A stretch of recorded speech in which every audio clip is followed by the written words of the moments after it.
My childhood best friend brought me back to life when she moved to my city after I lost my wife, and she just confessed to me that she loves me 2 weeks before her wedding, but I can't see myself loving her back. My 35M friend Bree, 35F, just told me she loves me 4 weeks before her marriage, and I am not sure what I am supposed to do here. I want to know if I am doing the right thing. To give some context, I lost my wife 2 years ago. I have a 5-year-old daughter. I have not dated in the last 2 years because I have major trauma from losing my wife.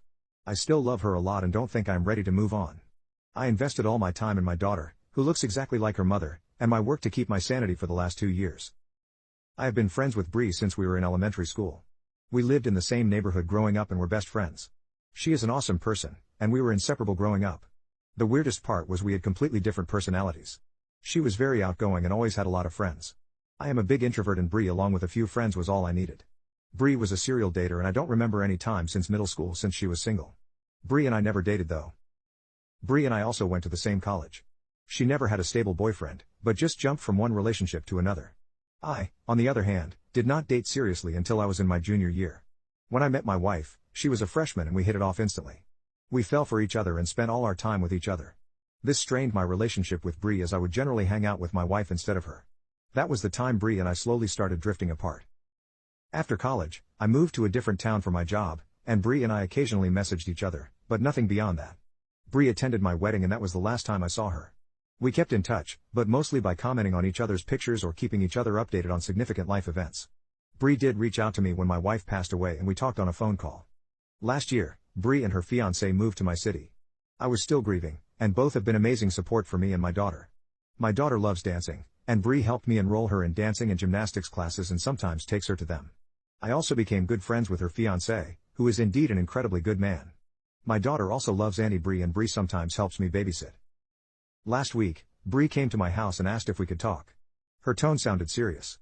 She told me that over the last few months, she feels like she has started to develop feelings for me and is not sure anymore if she wants to go ahead with the wedding. She felt I also had started developing feelings for her. I told her that I am not ready for any relationship before I can deal with my mental health, for which I go to a therapist regularly. She tried to convince me that she loved me, we are soulmates, and she felt that we were meant to be together. However, I do not have the same feelings for her. I love her as a friend, but nothing beyond that. We were both emotional, but she said she was glad we talked about this. She left after that. Bree called me that night and told me not to talk about our conversation to anyone. I thought a lot about it and decided that I would not tell her fiancé about Bree and my conversation from last week. I feel it's their relationship, and I do not have the right to ruin their moment if Bree decides to go ahead with the wedding. However, I feel guilty that her fiancé does not know anything about this and is going into a marriage where Bree might not be fully ready for it. Can you guys give suggestions on what I should do in this case? Am I wrong for not telling her fiancé about our conversation? Update 1. A month ago, I, 35M, wrote a post regarding my friend Bree, 35F, telling me that she loved me, only 4 weeks before her wedding. The last month has been crazy, and my whole world has turned upside down. Again for context, I lost my wife 2 years ago and we have a 5-year-old daughter. Bree and her fiancé Jason, 33M, moved to our town a year ago, and we have reconnected as friends and they have done a lot to cheer me up during this year, and bring my life to normalcy. After Bree told me that she loved me, I told her that I was still not ready to move on as I still miss my wife. She said she understood, and I did not hear from her or Jason for a few days. The guilt was killing me, as I was not sure if I should tell Jason about what she told me. Thanks to everyone who commented on the post, it helped me think the situation through. I finally called Bree after a few days and asked her to meet me for lunch. I talked to her and asked her if she was going ahead with her wedding. She broke down and told me she was not sure. I told her that she should at least talk to Jason regarding her feelings and not be dishonest with him. I also assured her that I would not say anything to Jay, but I just wanted her to be happy. She said she understood and left. That night I put my daughter to sleep and was watching TV. Around 9:30 p.m., I heard a loud knock on my door, and it was Jason.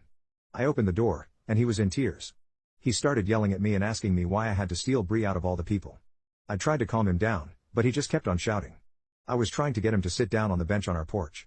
I told him my daughter was sleeping upstairs, but he slowly was getting more and more physical. He punched me in the face, and I was able to push him off. I told him to get out of my house, and he sat in his truck and drove away. I immediately called Bree, and she was crying and did not sound well on the phone. She told Jason that she could not marry him, because she had feelings for me. I was really scared for her, after the physical altercation with Jason, and told her to gather some clothes and get out of the house. She did that and came to my place. I just didn't feel she was safe with Jason. I consoled her for almost 2 hours and was able to get her to sleep. The next morning, we had to call her parents to let them know about what had happened. Bree kept a brave face, but I could see how much she was hurting. Her parents asked her to take a few days off, and immediately come back home, and she did take a flight in the evening to go home. Over the next 2 weeks, the wedding was called off. Bree and I were talking every day and she was just very exhausted. She talked to Jason a few times and kept on asking her to take more time to think. However, I think Bree just wanted to get out of it and decided to just break it off with Jason. Currently, Bree is staying with us for the last 2 weeks. She still has a job here and started going back to work last week. I have talked to Bree in detail about what happened. Bree told me that Jason and her were dating on and off for the last 4 years. Jason is not very career-oriented, and Bree is very good at her job. She felt he was a nice and reliable person, but was unsure about him from the start. She felt that she was not getting any younger, and hence they decided to get married. When she heard about my wife passing away, she just felt really bad and wanted to be around me to comfort me. When she got her big promotion, which meant she could work in a corporate office, she immediately chose my city and moved here. Jason also moved here and got a new job. She never had any romantic feelings for me back then. As she started hanging out with my daughter and me, she started feeling the bond we shared when we were growing up. Except, I was the broken one and she was taking care of me. She said that she realized that she was enjoying her time with us, more than with Jason. She realized she made a mistake with Jason, and what she wanted was right in front of her. Hence, she slowly started thinking about me in that way and finally told me about it. She knew her relationship with Jason was over the moment she confessed to me. It's a crappy situation, but I am glad that she realized that before getting married versus after. As for Jason, I feel bad for him. He is moving back to our hometown closer to his family. He is currently in their apartment and will move sometime next month. I know a lot of you would be curious if we were dating. We are not dating. I don't think I can date anyone right now and neither should Bree. She is my friend, and I am happy that she is staying with us, and plans to be here until everything is sorted out. My daughter loves having Auntie Bree around too, so that's a bonus. Plus, it's really nice to see her slowly get back to normal. Thanks again for helping me during my last post. Cheers. Update 2. I wrote a post 9 months ago about my friend Bree telling me that she loved me a few weeks before she was supposed to get married. For context, I lost my wife 3 years ago, and we have a 6-year-old daughter. Bree and her fiancé, Jason, moved to our town a year ago, and Bree confessed her feelings for me just weeks before her wedding. Things went south quickly, and Bree ended up breaking up with Jason and canceling the wedding. She was staying with us when I last shared an update. People have been messaging me to find out what happened afterward. I wanted to maintain our privacy, especially since many of our family members saw the video and recognized my post. They didn't know that Jason had assaulted me, and I had to assure everyone that we were safe and okay.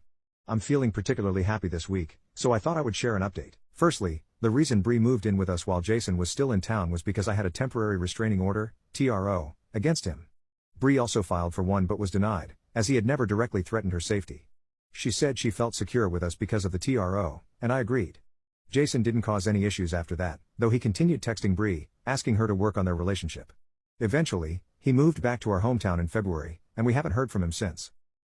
Bree got her own apartment once Jason left town, but she remained very much a part of our daily lives. I enjoyed having her around, and my daughter loves her. In April, Bree brought up the idea of us dating again. I explained that I wasn't over my wife's death and didn't want to be unfair to her because I still love my late wife deeply. Bree told me she knew she could never replace my wife, nor did she want to. She shared a beautiful analogy. She said my heart is like a big pot. It holds a lot of love for my late wife, but it also made room for more love when my daughter was born. Loving her wouldn't erase my love for my wife or daughter, it would simply mean there's more room in my heart than I realized. I took a month to think it over, talking to my mom and mother-in-law, late wife's mom, who both encouraged me to give a relationship with Bree a chance. We officially started dating in May, and it's been surprising how quickly we fell in love. I think the strong foundation of our friendship helped a lot. The last 6 months have been amazing, and I've never seen my daughter so happy. She's a big chatterbox now and insists that Bree comes to all her school events and recitals. Sometimes, I feel a little jealous of their bond and even a bit left out of their little chats. The reason I'm writing this update is because I'm planning to propose to Bree this Christmas. It's not a surprise proposal. We went engagement ring shopping last weekend and finalized the ring. We also have wedding plans for next summer. I know it seems quick, but I can't imagine spending the rest of my life with anyone else. Bree deserves to officially be part of our family. My daughter is thrilled, and she and Bree are already shopping for dresses for the engagement photoshoot. Our families couldn't be happier, and we plan to get engaged at a small gathering of family and friends over Christmas weekend in our hometown. I know some people judged me for taking Bree in after she left Jason, and others judged her for leaving him at the altar. Life isn't easy, trust me, and things don't always go as planned. But I'm grateful Bree found the courage to tell me how she felt back then. Thank you all again for your support on my last post.